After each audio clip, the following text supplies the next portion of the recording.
আয়াত ২৭।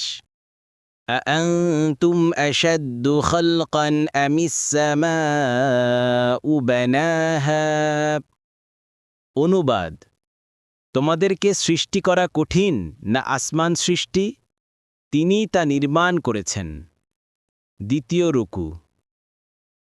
তাফসীর।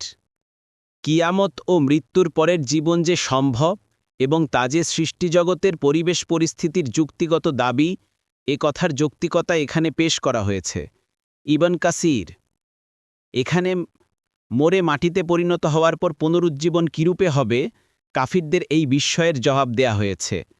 এখানে সৃষ্টি করা মানে দ্বিতীয়বার মানুষ সৃষ্টি করা। মৃত্যুর পরের জীবন সম্পর্কে এই যুক্তিটি কুরআনের বিভিন্ন স্থানে পেশ করা হয়েছে। যেমন অন্যত্র বলা হয়েছে, আর যিনি আকাশ ও পৃথিবী তৈরি করেছেন, তিনি কি এই ধরনের জিনিসগুলোকে পুনর্বার সৃষ্টি করার ক্ষমতা রাখেন না? কেন নয়? তিনি তো মহাপরাক্রমশালী স্রষ্টা।